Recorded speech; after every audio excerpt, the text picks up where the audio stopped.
Okay, so good afternoon and a very warm welcome to this innovation workshop on the first day of On Helix 2023. So it's the first of the digital days in the lead up to the in-person day on Thursday the 6th at Bayborough Research Campus. So our innovation workshop this afternoon is sponsored by Cancer Research Horizons, and we're very lucky to have not just one, but a panel of experts join us to guide us through this presentation on the key questions to answer before translating your innovation to impact. So as with any workshop, we're a small audience as well. So you don't be shy in terms of dropping any questions or comments into the chat box. I've been pre-warned. There are opportunities to use the reaction button. So I'm sure most people know, but just in case you don't, if you scroll to the bottom toolbar and hover over the reactions icon, then they can pop up there.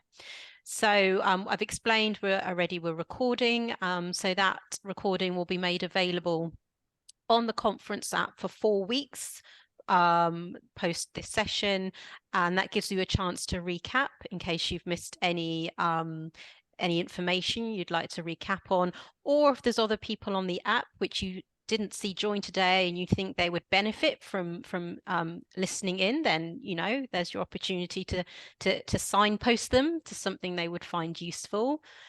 Collaboration is always very welcome, and the interaction on the app as well.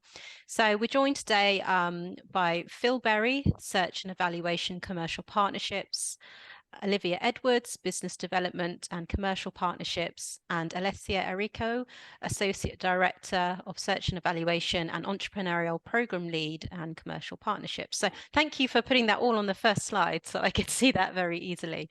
So I'm going to disappear into the background now, and I'm going to hand over to Phil, Olivia and Alessia. Thank you. Thank you, Alicia. Thank you very much, and welcome, everyone. We're very pleased to be here today with you and discuss something that is really at the heart of what we do, which is trying to support academics to translate their innovation into something that is impact, that is at the core of our organization, as we will explain later in the workshop. I'll just take you. We are doing a triple act, so bear with us. We'll be keep going with all the logistics, but hopefully not listening to only one voice. It'll make that a bit more interesting. So I'm just going to take you through what we're going to discuss today. So we'll start with some introduction so that we can explain who we are and what our roles are. We'll take you through the protect aspect of your innovation. So once you've identified your innovation, what does protection mean? What is IP and why is useful? We'll go through then developing your project. A good part of that is very important. What do you do once you have identified a project and to take it to the next phase so that you can realize your impact? We'll go to the build phase where you keep building all your project and a team around that to deliver, because for innovation to become impact is not a solo job. There is a whole ecosystem and your team that gets involved. And then we'll finish summarizing with some tips and tricks that we've got for you about how you can embrace this journey. So if we move to introduction, then my name is Alessia. I am the Associate Director for the Search and Evaluation function at Cancer Research Horizon. And my role really is to lead a national team that talks to people across the UK and try to support in identifying innovations and what are the next steps to make sure that we can realize the full potential of this innovation. I also have got a different hat and is the one of being entrepreneurial program lead. So what I really have done with my team is design a strategy and develop a program that would support people that are keen to develop innovation, to make sure we can provide them the skills, the training, and the support needed for that. So I'll talk about that more later, but I'll hand over to Phil and Olivia to introduce themselves. Phil. I'm going to let Olivia jump in first and then I'll follow. Yeah. Hi everyone, I'm Olivia Edwards. I'm a business development executive within Cancer Research Horizons. I lead our MedTech team, so I'm responsible as a team. We're responsible for commercializing technologies arising from CAK funded research within MedTech and diagnostics. So that really comes into play in terms of thinking about commercial strategy, and then also building partnerships with third parties, so different companies and organizations. My background is I've worked in business development across pharma, startup, and more scale-up size biotech companies. So I can speak, along with my role within Horizons, can kind of draw on a bit of that experience as well in terms of commercializing different kinds of technologies. Pass over to Phil. Hi, so I'm Phil Berry. I'm in the Search and Evaluation team at Cancer Research Horizons. So my role is visiting scientists and sourcing innovation, looking at opportunities to evaluate them, put in protection so they can be translated. My background includes 5 years spent in the pharmaceutical industry and 13 years of bench cancer research in small molecules, and 2 years spent in a startup medtech company as part of an Innovate UK Innovation Secondment Scholarship. And I just want to spend a couple of slides giving some context as to who Cancer Research Horizons are, just to complete our side of the introductions. Did that actually advance? No, I didn't. Sharing is always awkward. So Cancer Research Horizons. So Cancer Research UK, as you might know, funds hundreds of millions of pounds of research every year, but the research isn't progressing fast enough from the lab into patients, which is where Cancer Research Horizons comes in. It's a wholly owned subsidiary of CI UK, and it's the innovation and translation engine of Cancer Research UK. So Cancer Research Horizons has got a strong track record of translating research into patient benefit. It has facilitated 60 plus spin-out companies, helped to bring 11 new cancer drugs to the market. It has enabled 6 million courses of treatment, and CRH actually the second biggest out-licenser of oncology research in the world. And the mission statement of CRH is to maximize the impact of cancer research for patient benefit, the economy, and society. And it aims to do that by taking good research further, by bridging the gap to the start of the innovation journey, ensuring innovations reach patients faster by bridging the gap at the start of the innovation journey, and to ensure innovations reach patients faster by accelerating ideas and our operating pace to work with partners and conquer cancer.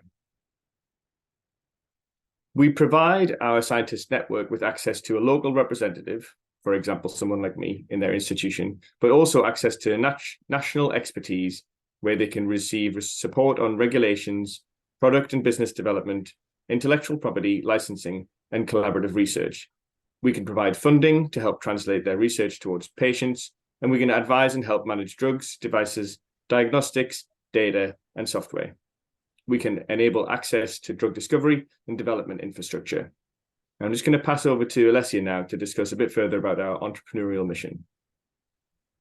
Yes, thanks, Phil. So having said what our mission and ambitions are, we recognize that to realize that mission, we wanted and needed to nurture both a translation and entrepreneurial mindset. And this is why the entrepreneurial program was set up.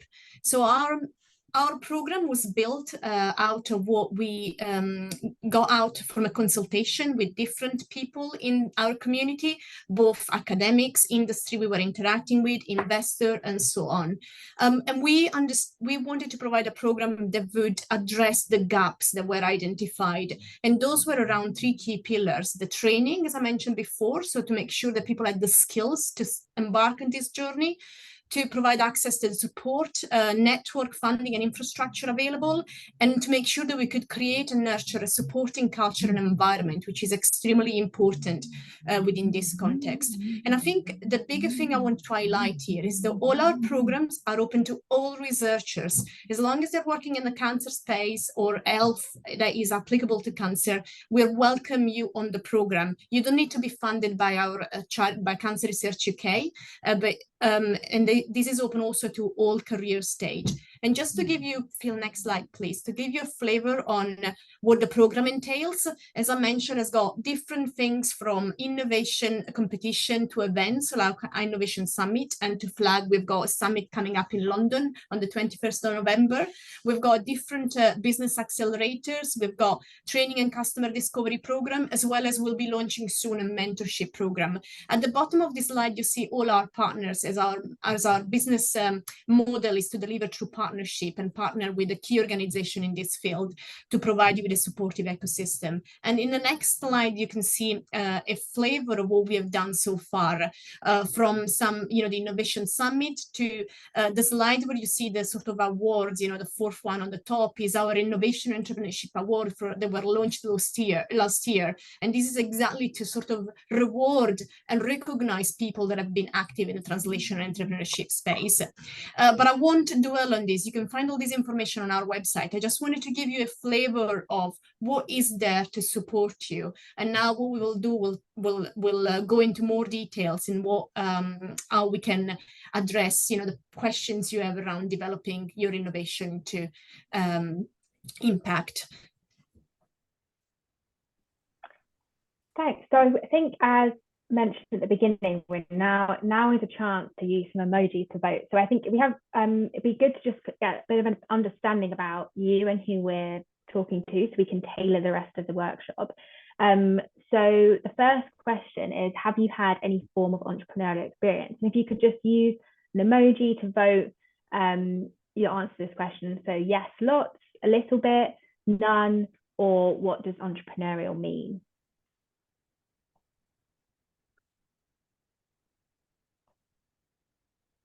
Great, thanks. I can see them coming through. That's really useful to know.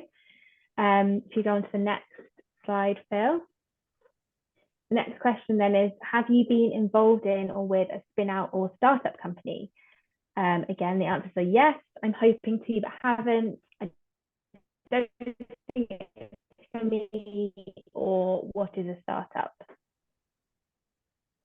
Oh, I can see a few yeses. That's great. Hopefully you'll have some good questions then when specific to some of the things you've been involved in. Okay, next question. Have you translated an invention or technology? So the answer is yes, I'm hoping to, but haven't. I don't think it's for me, or what is translation?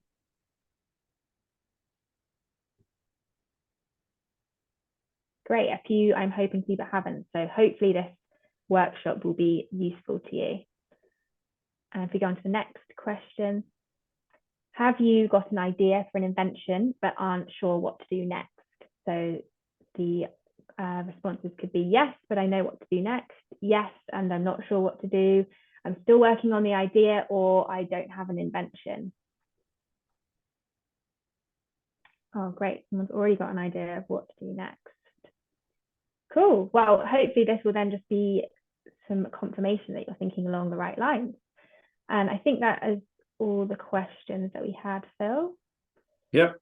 Great. Okay, so I'm just going to cover a few key questions around intellectual property or IP, but I suspect given the audience, or at least the people who answered the previous questions, you probably got a fair idea of what intellectual property is, but in case some of you don't, what is intellectual property? So it's basically, it can be know-how, written material, new drug targets, chemicals, materials produced in a lab or somewhere else. This is typically for science. We typically work with scientists. New tests for diagnosis or stratification, as well as software, tools, and data. The assumption really is, for people in this workshop, is that you intend to generate or have already generated some intellectual property. And just to say that Cancer Research has got a really good track record of helping people with their intellectual property strategy. So here are some key questions. Have you generated IP, and do you have an IP strategy? Or have you just generated IP and then you don't have a strategy? Does your invention solve a problem, or are you a solution seeking a problem? Which I think Olivia will cover a little bit more later when thinking about customer discovery. Are you about to disclose anything that may harm that strategy? Assuming, of course, you do have a strategy. Have you developed something that could have a potential commercial application? And why even protect your IP? So, there are pros and cons to the different types of protection that can be sought, and there are pros and cons to know-how, which I think will be interesting to think about later on when we have a bit more of a discussion. But the fundamental thing is just to say, you really need to think about your intellectual property early on, and it's really helpful to have a plan. But the key question is really, who did what, when, and how? Who invented it? Who contributed to it? What was invented? And just to bear in mind that the actual invention may not be the result of the intended experiments. So keep an open mind. When was the actual period of invention, and who funded that invention? So I don't want to spend too long just you listening to me talk. So I think it would be really helpful if anyone in the chat, or if you just wanted to put your screen on and share a question, if you had any specific questions around IP strategy, different types of IP, then jump in.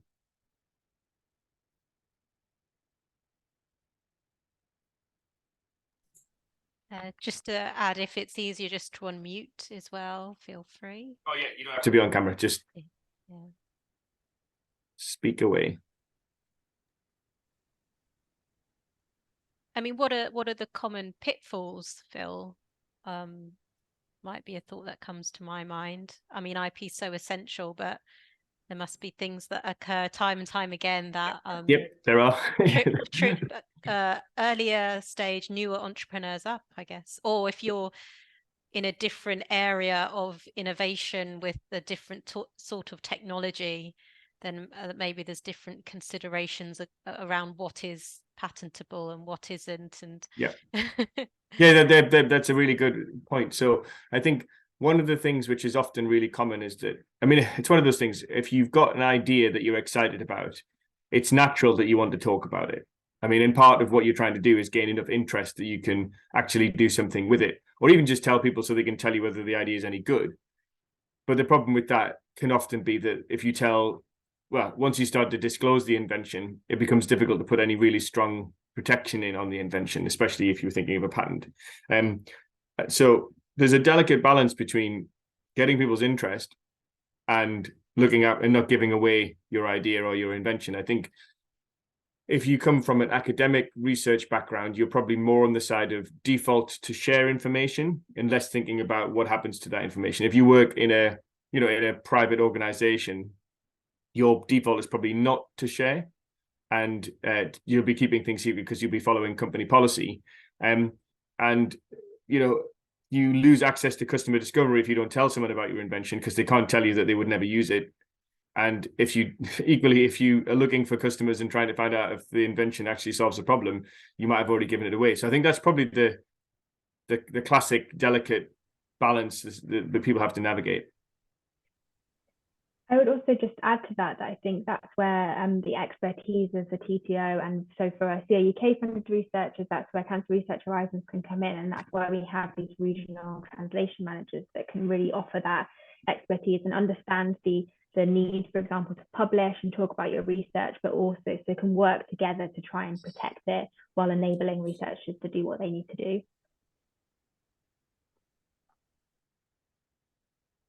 Just want to check. Are there any questions in the chat? Any thoughts on IP from any of the audience? Or any thoughts of your own on what are the considerations that might be helpful to impart on this group? Maybe while we wait, somebody's coming live. Is somebody coming live? No? Maybe while we wait for people to come out with questions, maybe we can comment on the fact, is actually the patent needed for commercialization or for translation? What would that do? If we spend a few words on that, Phil, Olivia, that might be useful. Yeah, Olivia, do you want to tackle this one first and I'll jump in afterwards?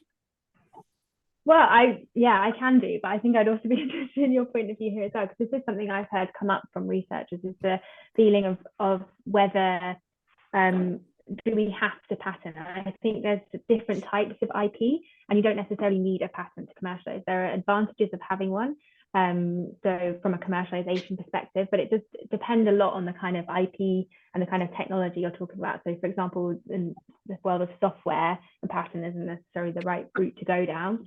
Yeah. Yeah, I think that's it's a key piece is what is the product in terms of what have you developed, what's the invention, and what's really the application of it. I mean, if it is something that you can keep secret and still exploit, you know, it hasn't held Coca-Cola back. They don't have a patent. It's a perfectly good example of, you know, a patent gives you a 20-year monopoly, but a trade secret, if you can keep it secret, gives you a forever monopoly. So, you know, if you've discovered a new novel key process of how to do something, then just don't tell everyone about it. That's one option. But because we're often working with academic researchers where they have to publish in order to demonstrate their output, that's not really an option. So we can help put protection in place. But I think it's worth bearing in mind that some inventions definitely don't need a patent, and in actual fact, a patent would harm the translation of it. So I think, you know, like, it's a case of there is always a discussion around this point, and there is never really a straightforward answer. But it's just to acknowledge that there are ways to protect your IP that don't involve filing a patent. And equally, just having a patent doesn't mean that your technology will translate, because it's a passive tool.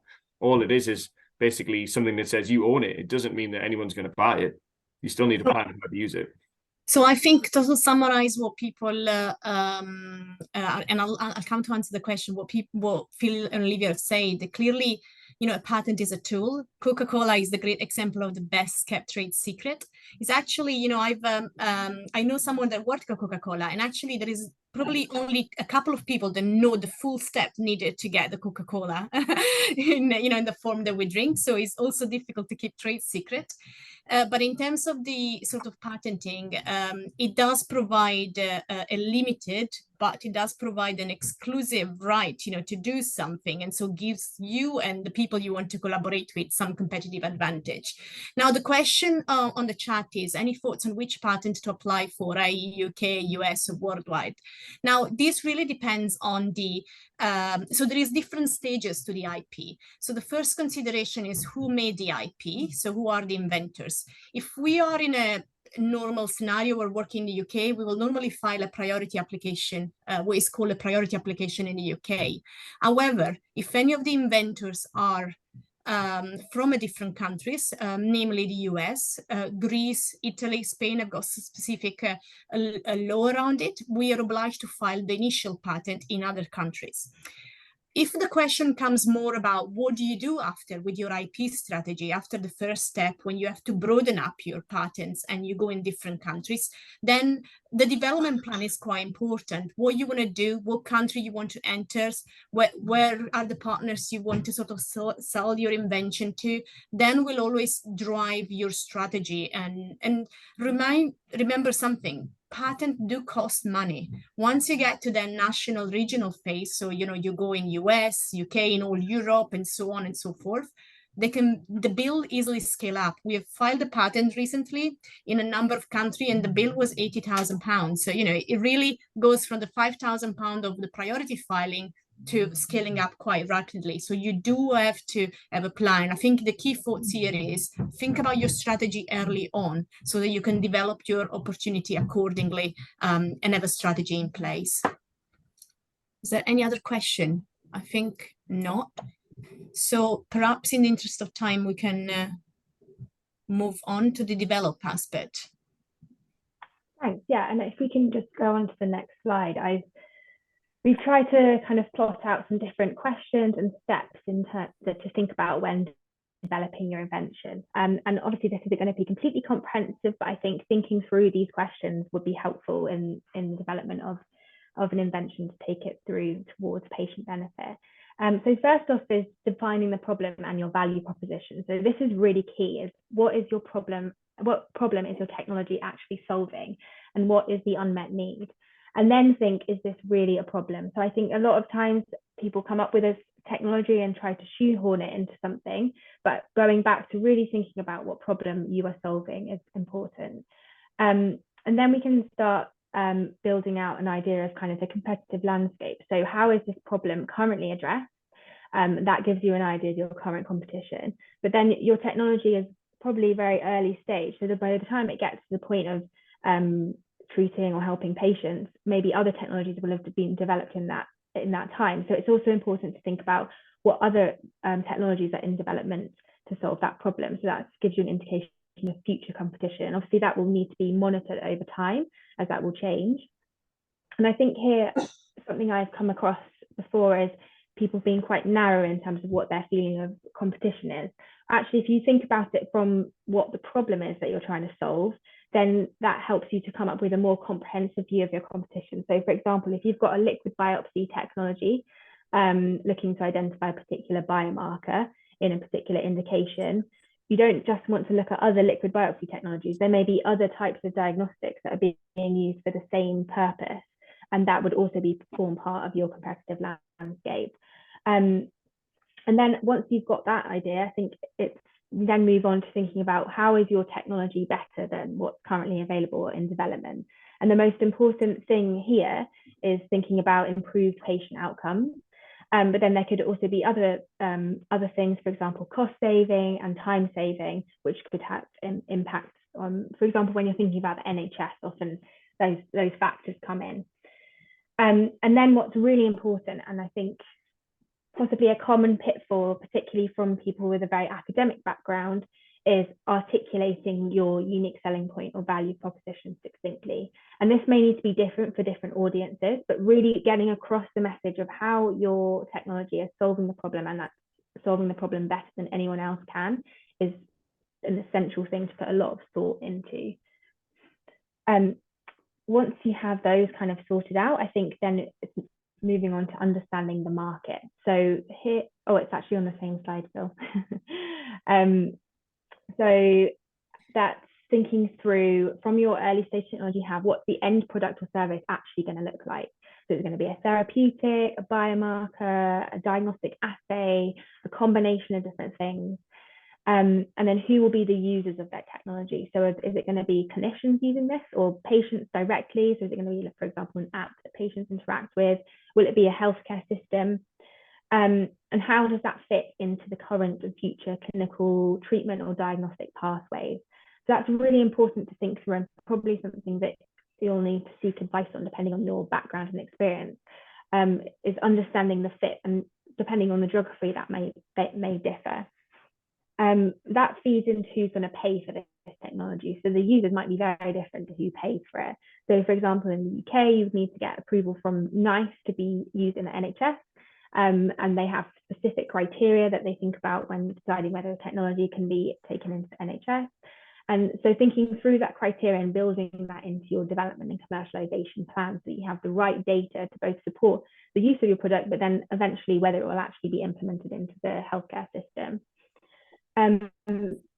Regulations also play a key part, which I'm sure most people here are aware already, but that feeds into what your end product or service is going to be, because different regulations apply to different things, and also who the users are and the intended use of your product all plays a role into what regulations will apply.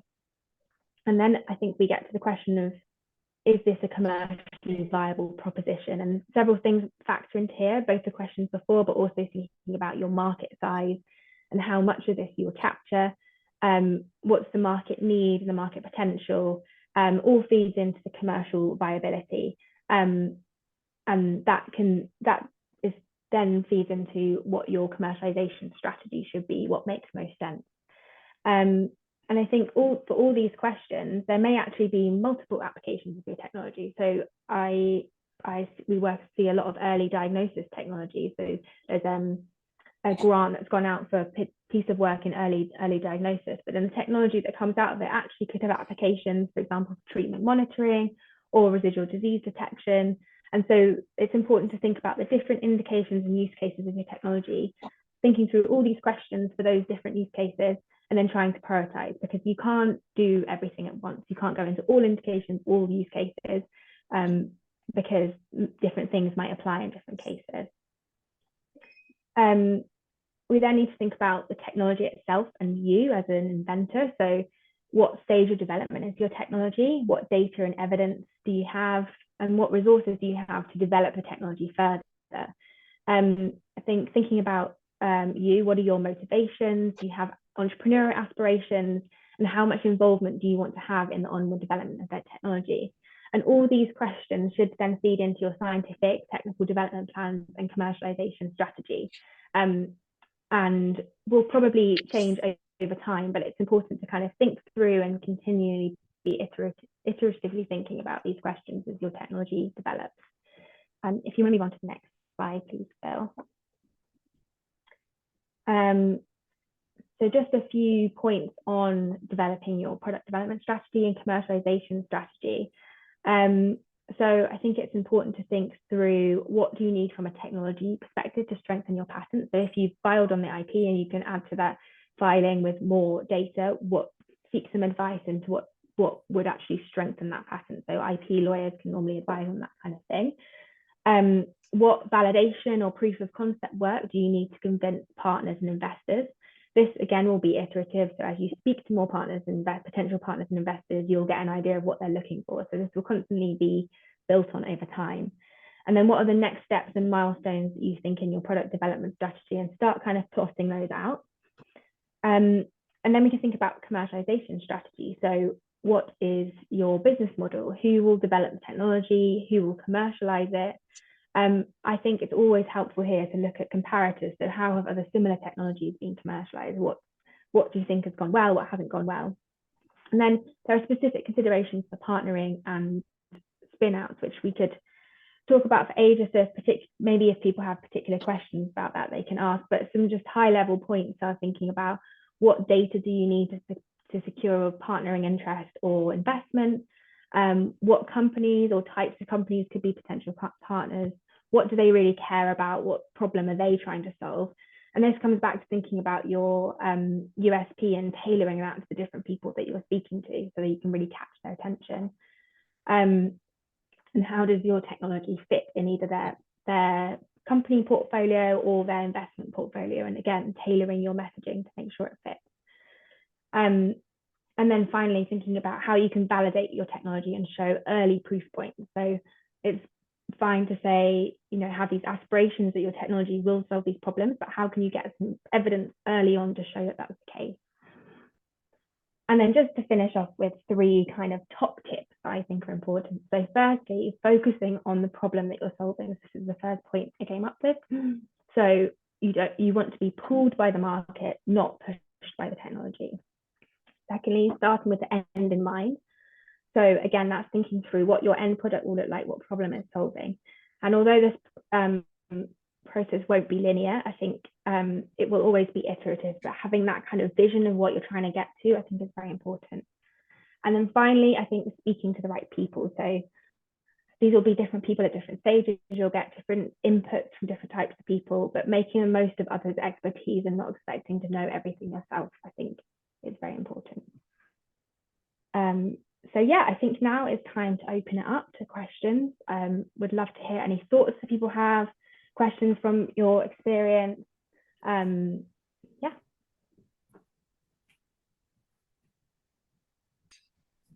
I'll go in. So it's Alicia. So a couple of things that occurred to me throughout Olivia, your section was around sort of communicating value of what you're working on and meeting the right people. Those are the sort of 2 things that came front of mind to me. So I don't know if there's any scope for discussing sort of considerations for how it's best to communicate value. So tips on that, meeting the right people. I mean, obviously I could talk about One Nucleus in that role, but I won't steal the floor. But obviously there are groups like One Nucleus that can help. Oh, we do have a question actually, so I will go to Christoph's question. So he says, does Cancer Research Horizons, sorry, that just popped down, have a virtual biotech arm similar to Parkinson's UK to help spin out startup scale? Thank you, Christoph. Thank you for your question. So yeah, I'll address Christoph's question first and then maybe come back to your point, Alicia. So we have a ventures team. So we have a pot of seed funding that we can put into new startup companies. And then also with that comes expertise to help spin outs and startups. That's really for very early stage ventures. but I think the expertise and the network that CRH and CRUK can bring is really valuable to companies starting out in the oncology space. And it's quite a competitive field, to like in terms of securing that funding. So I think that also emphasizes the care that this team puts into really trying to select the startups that have the most potential to have an impact. Alessia and Phil, I don't know if you have anything to add to that. So I think you summarize it well. We as for our seed fund, we try to come in a space where other people wouldn't, to the risk opportunity. So perhaps that's what differentiates us from other venture capitalists. But the venture team, the Cancer Research Horizon venture team, is there to support. So they will engage in conversation, provide the right advice, even if our seed fund wouldn't be able to support that opportunity. And so that is always a good avenue to go. We also have, depending where your opportunity lies, there might be some support that comes through our therapeutic innovation arm, if you are talking about opportunity within therapeutic innovation, but as well as, Olivia is heading our medtech team. So there are technology-specific support that we can provide, as well as the sort of venture support in terms of the governance, if you like, the structure and the funding around the spin out per se. Then there is a question about, sorry, Phil, do you have anything to add? Or, sure. So there is a question about top tips from grant application. What should be included on the commercialization strategy there? So I would say, if you're talking about canonical grant applications, I think most funders will usually have something similar to a pathway to impact. So how do you think whatever you're going to discover is going to be translated into something that has got an impact on health, for example? What you should be including in your commercialization strategy is probably depending what you're asking the grant for and how much you know about the technology already. So if it's a translation follow-on funding you're applying for, then I would say, like the DPFS or other schemes there, then I would say you need to put there what you've got. So what market, what you're planning to do to develop the technology, what type of validation you will have and by when, and what market you are planning to enter. So as the points that Olivia has structured in her develop phase are very important and good to highlight, especially in a sort of translation funding applications more than a canonical grant funding application. I don't know if Phil or Olivia want to add anything to this point. Thanks, Leslie. I think you summarized it really well. And I was just going to go back to Alicia's questions on communicating value and meeting the right people as well.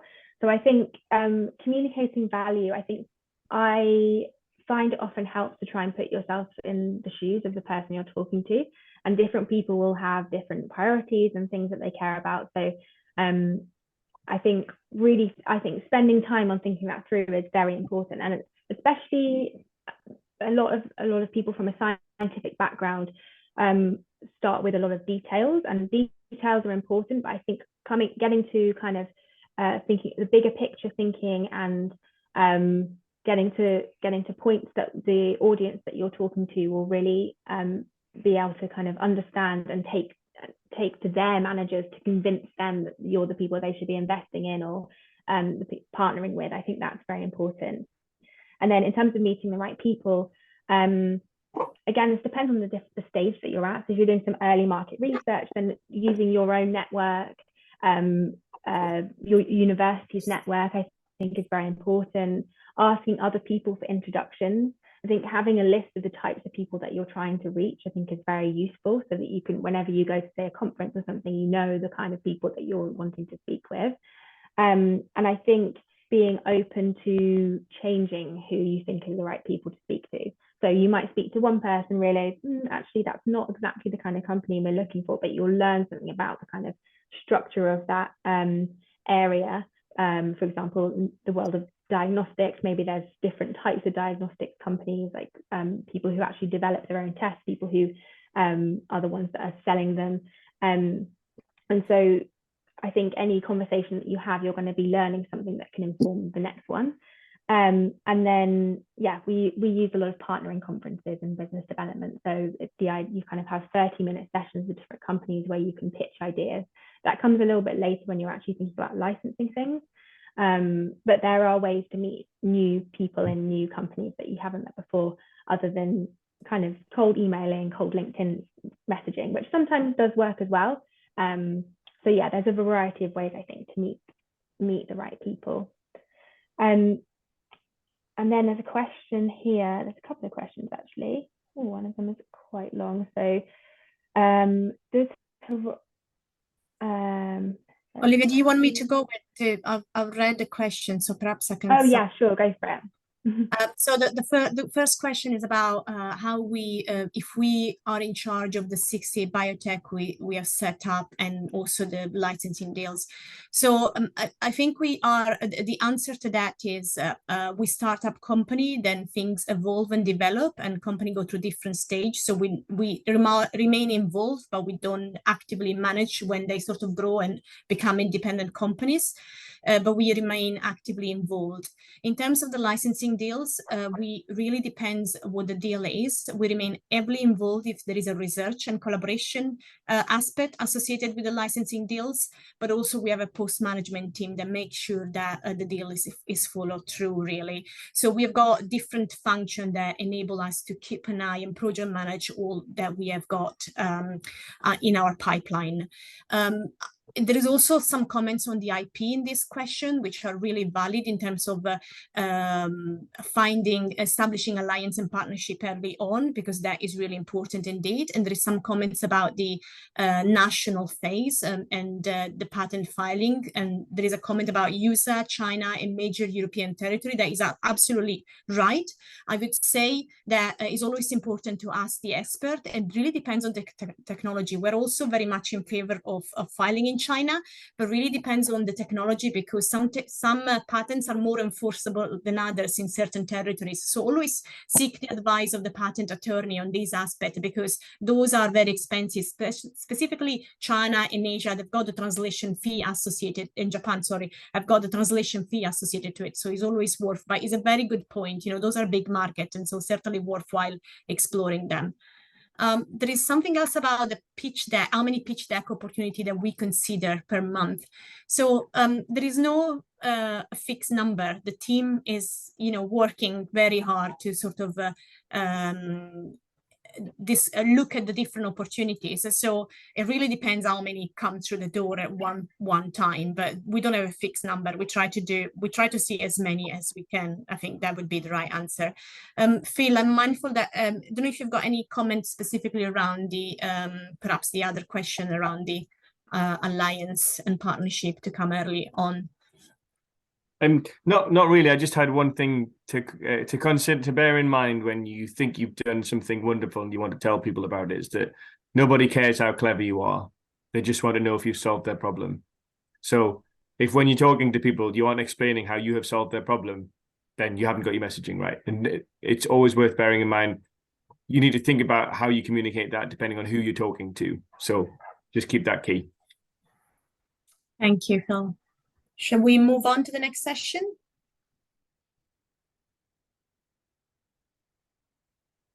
Right, build. So that is me. Next slides, please. So now we are about discussing about how you build the team and the future of your technology. And so I think the first question to ask yourself, and I think we alluded to this before, is, are you ready for this translational journey? So there is time and resources needed, and you will have to balance that with your current role. But also what I would, before going into the details of building your team, a good thing to think about is, what is your preference? What route would you want to take? Entrepreneurship in our mind, but I think in a general mind, is not just setting up companies. It's more of a mindset, sort of taking the journey and wanting to see something through. And so there are different options on the table. Spinning out is one of it. Going through industry partnership is another one. So there is different things you can do. And I think aside from the technology, as an entrepreneur, as a researcher, you need to think what is right for yourself, because you will have to dedicate your time to that. Now, if you decide to spin out, you need to think about the goals of your company quite early on. You know, when Olivia mentioned in the develop, you know, think about the end point soon enough. That is so important because it does dictate what are the different steps. And in terms of spinning out, you need to think about already from day one what your exit strategy will be. Is that you want to sell the company once you reach a certain milestone, or is that you want to have a number of partnership done when you sort of reach that milestone, or something else? But the important bit is that whatever your goals are, that you need to be aligned with the different people that are part of this journey with you. And so we come about building your team. Now, you've got technology that you want to develop, and you need different skills. And I think the most important things that I've learned throughout my career, it was from a professor of practice of entrepreneurship at the Warwick Business School. And what he said, the most important thing you need to know is what you don't know. And that is crucial, because if you know what you don't know, then you can build a team to make sure you support that aspect. So know what skills are missing in your team, for example, to develop that technology. Are you missing a clinician? Are you missing a pathologist? Are you missing a bioinformatician? What are you missing? And it's not, nobody here can do everything on their own. So it doesn't matter that you don't have certain skill. What it does matter is that you acknowledge it and you are filling those gaps. And that is very important when you come to ask for funding, because people want to know that all the skills and the expertise are in place. And so they trust that team. So then we come to the question about investor and partners. They're there for the long term. So when you choose them, don't just think about how much money they're going to bring. But it's always important thing, what is the added value someone you're bringing into the team is going to bring? And that might be their expertise, might be their network, might be, you know, the contacts, might be the fact that they've done what you're trying to do before. And so they've got the regulatory, for example, expertise. Whatever it is, think about the added value beyond the money itself. And then ask the question more on a personal level. Are you ready to spend loads of time with these people? Because it's a huge time commitment. I don't want to scare people off, but is that the sort of thing is they become your best friend and perhaps your best enemies at the same time. But if the people you go to and complain is the people you talk all the time. So you need to feel like you can spend loads of time with them. I think we sort of spoke about, you know, are you the correct person for this project? Be honest, what else you need? So those are very, very important points. And it's really important to think about what does that technology need to go to the next step? And don't be afraid to say, you know, it needs something else other than me. Is important so that you can understand what your role is and what is needed at a different stage. And Olivia mentioned the development is iterative. Also, your role in the project will change. You will start as, you know, having brought the idea, then the idea develops, then the idea needs to sort of go along a different, the sort of more practical path, and then might need to bring other people in, and so your role does change. But that doesn't mean anything negative to you. It's just part of that journey, recognizing that your role changes. Maybe we can go to some questions. Is that question after? Before we go to the sort of tips, we might pause here and get some questions.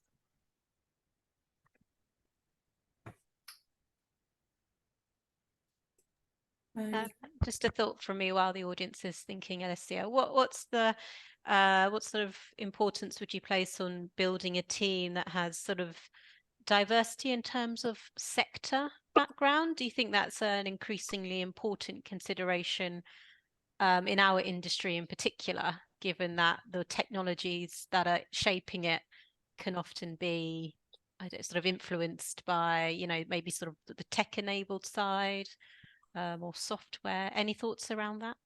Yeah, thanks. It's a very good point. And it's true, science is so multidisciplinary nowadays that diversity, you know, is really important in a team. And it needs to be, I would always argue, you know, you don't tick certain boxes for the sake of ticking certain boxes, but because they're beneficial to the project.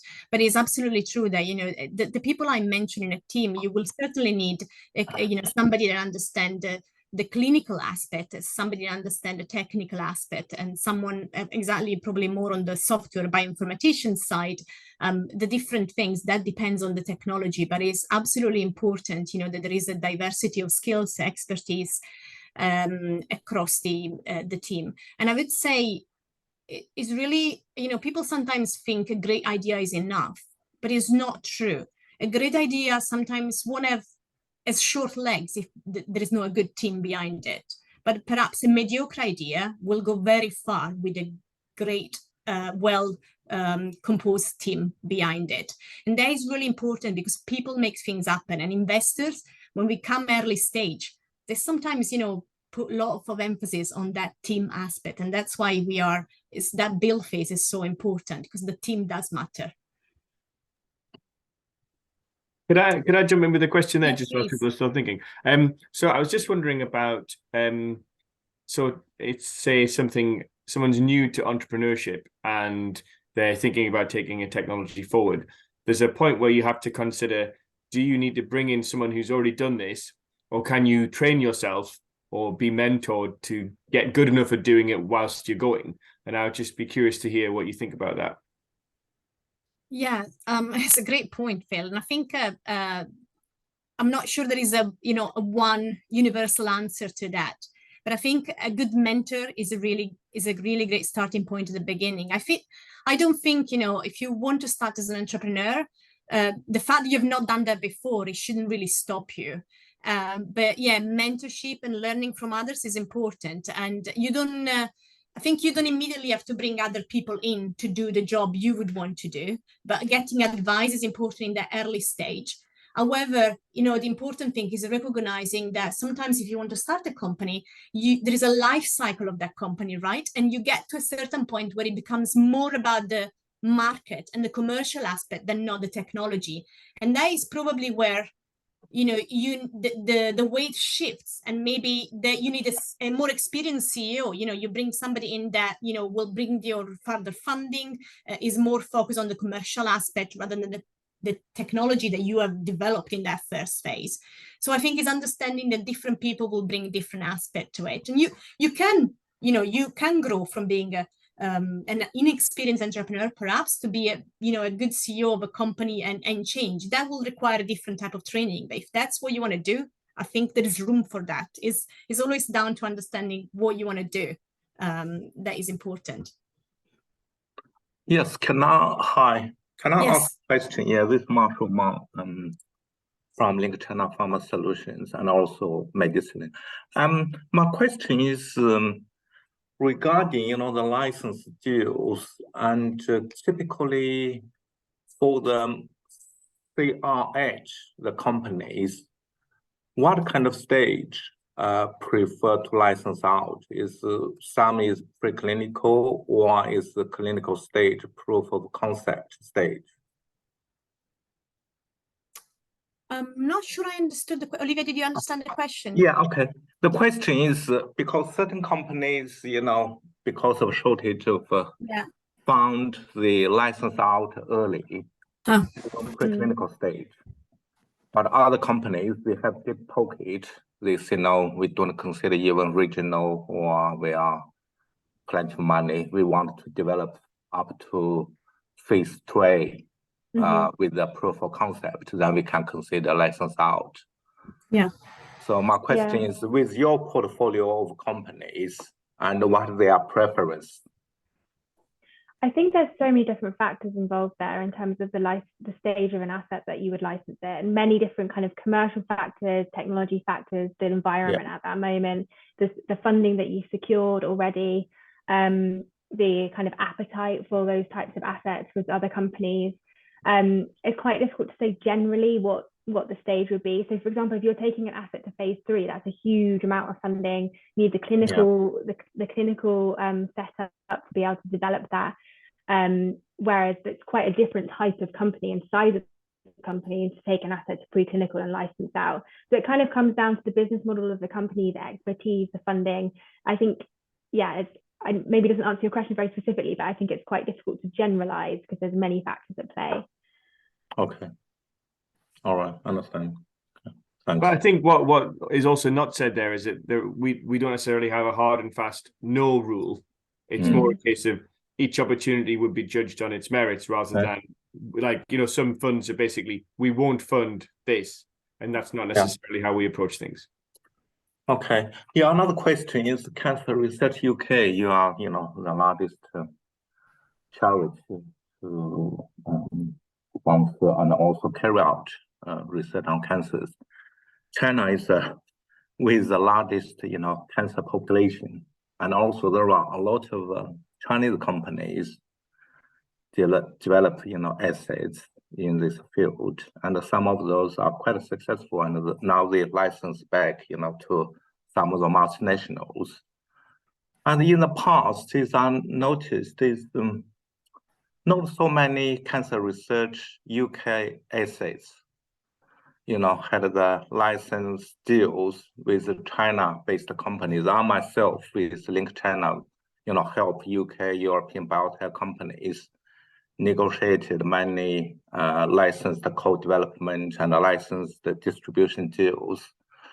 But just I wonder why, you know, Cancer Research UK is lag behind in this sense. In the past, to be honest, I approached some of your directors, didn't get any positive response in this sense. But in the future, I wonder, you know, whether CRH can actively consider regional partnership deals, even for some, you know, early stage project with some of the Chinese companies. Nowadays, there are a lot of biotech companies in China. They also can consider early stage projects. Thanks for the comment and the point. I think what I would say is that whatever you experience is not whatever you sort of noted is not an active result of what somebody was trying to do. It's probably a reflection of what we are in the portfolio and sort of having the right deals or concluding those deals. We did. You're right. You know, China is a great market, and we have sort of made more of an emphasis so to work, you know, in those big markets, and we're building sort of our expertise to do so. As Phil said, I mean, for us it does work that we don't have an hard and fast rule for everything. It really is down to the technology, and we're trying to do the best for the technology.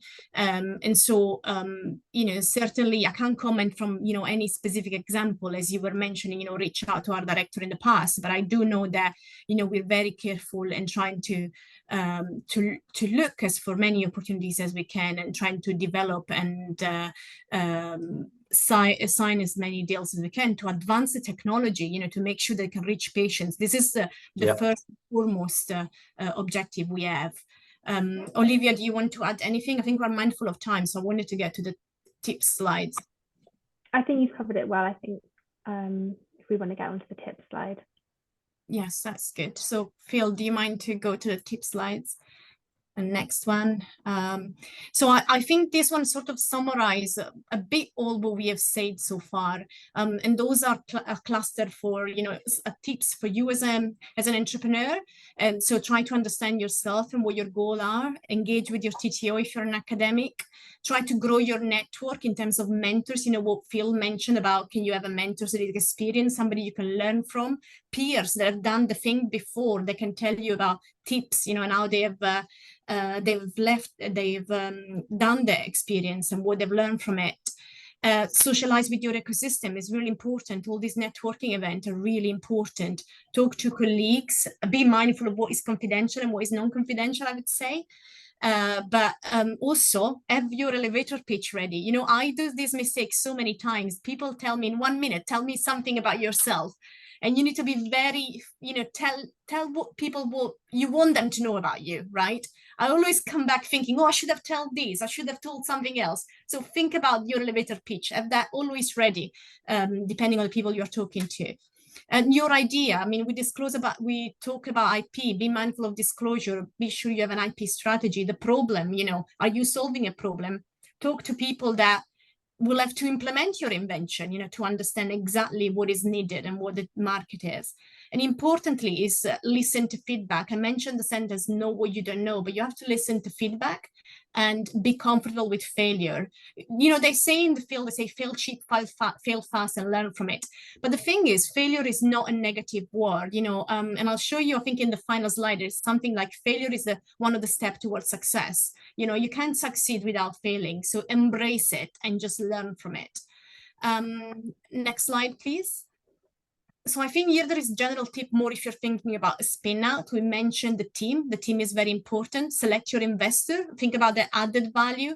Consider the life cycle of a company and how your role will change. You know, at the beginning, you might be the CEO of the company, but you might hand that role over to someone else.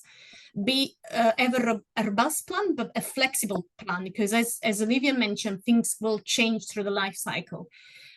Think about your endpoint from day one. You know, do you want to exit the company at the preclinical stage, phase 1, or what do you want to do? Consider the team composition. We spoke about the team a lot. And also when you come to the end, just consider that a small slice of a big cake is more than probably a big slice of a very small cake. So, you know, think about that early on. And I think we concluded just saying exactly that. The journey is not a linear one. It's full of valleys and bumps, but you can just have fun doing it and learning from it. And we wanted to, no, it's all right, don't worry, Phil. I think the other thing we wanted to say, if you Google Cancer Research Horizon Entrepreneurial Program, you will find all the initiatives that we've got active at the moment. And the moment we've got a partnership with the Venture Builder Incubator for data projects. So if you're interested to sort of come on this program, please have a look. The application deadline is 10th of July. So thank you very much. I don't know if, I think probably we have run out of time, but if there is any burning question, we're happy to take it. Excellent. Thanks, Phil, Alessia, and Olivia. That was a fantastic presentation on the whole innovation journey. I found that so interesting, so useful. So thank you very much indeed. And thank you so much to the audience for your participation. Just shows, you know, even with a small group, we can still have a very engaging two-way conversation. So thank you for joining in and for making the most out of the opportunity to speak firsthand with experts. This is the point of these sessions. It's to give you that firsthand opportunity to talk to people directly, to share your own challenges and to learn. So we do resume innovation workshops tomorrow now. They start at 10 a.m. and the next one is going to be the Optimum Freedom to Operate Roadmap, sponsored by Appleyard Lee's IP. So we do hope you can join us again tomorrow, and then we've got some further sessions as well. And in the meantime, continue to make use of the conference app. So thanks all to the Cancer Research Horizons team and to everyone who joined. Take care, everyone. Thank you. Bye. Thank you. Bye-bye. Bye.